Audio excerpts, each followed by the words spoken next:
Hey, thanks for tuning in. I'm Tim, the Suburban Dad.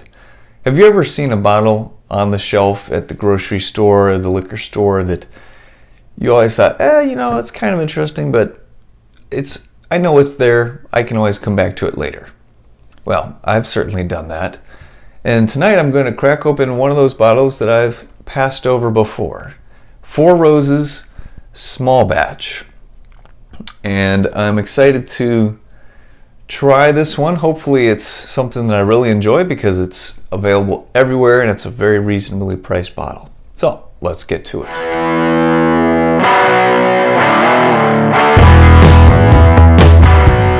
So Four Roses, I've had three expressions of Four Roses. I've had the yellow label, which is their cheapest bottom rung bourbon.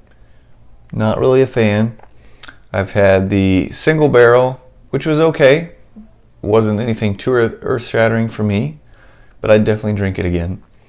The small batch select, which is a step above this one. That one was very tasty. I enjoyed it quite a bit. Small batch, this one was generously gifted to me by a friend. Thank you, David. Cheers, buddy.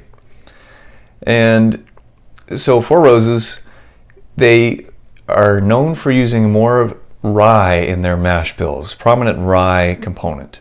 As I was looking over the stats about this bottle, it's actually aged for a minimum of 6 to 7 years. So that's pretty darn good for a bottle like this. This is, I've seen it run anywhere from like in the 30s, 30 bucks up to like 36-ish. So definitely affordable. And I'm excited to try with you guys. So let's get to it instead of just yakking the whole time. You guys want to drink some bourbon? I want to drink some bourbon. All right.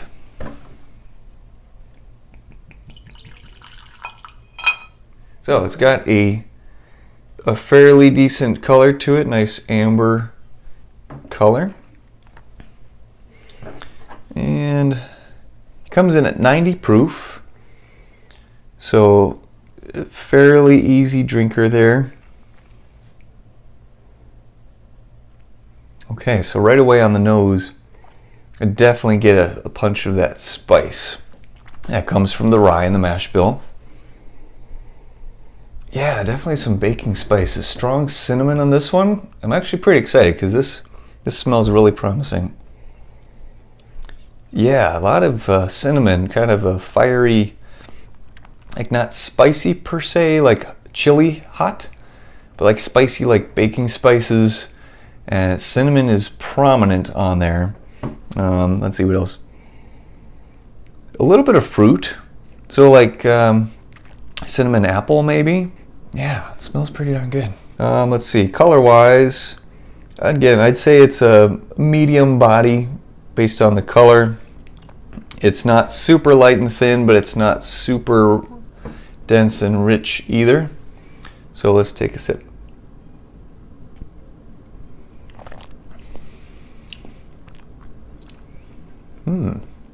Okay. So I'm definitely getting some vanilla, fruit, a little bit of spice to ramp things off at the end. I do like this one. It's got a creamy, smooth mouthfeel to it, but it's not shy and subtle. It's got a burst of spice right away, and that kind of passes. You get more of the fruit, and then it kind of warms up a little bit at the end to finish. Not a super long finish, but after a couple sips, it's kind of still, the ghost of the bourbon past is still kind of lingering on my palate. It's hanging in there pretty nicely. So pretty much what I was smelling on the nose transfers over pretty well to the taste. It's just very smooth and creamy. It reminds me actually of Buffalo Trace from the mouthfeel. So Buffalo Trace is very smooth and velvety, silky. This is also very smooth. It's actually way smoother than I was expecting. But what I like about it is it still has that spice, that rye bite to it. but it's more like a little nibble. It's not gonna smack you upside the head or make you cough and sputter. It's a very nicely balanced pour. I'm actually pretty darn impressed. So David, good job, sir. Thank you. And at the price point, you really can't beat it. I mean, this bottle is very tasty. It's easy to get. I mean, around here, it's everywhere. You could literally walk in any grocery store, any liquor store, and it's going to be there. So I would highly recommend checking it out. And I wouldn't even say you have to try it at the bar first. Just grab a bottle. Pretty confident you're going to like it. That's a nice one. Glad to find that one. Cool. Thanks for tuning in, guys, gals. Stay tuned by liking this video and subscribing to the channel so that way you can follow me for all future content. If you haven't already, go ahead and check me out on Instagram as well. I do some kind of behind the scenes stuff as well as other videos and content that's not here on the channel. Thanks, and see you next time.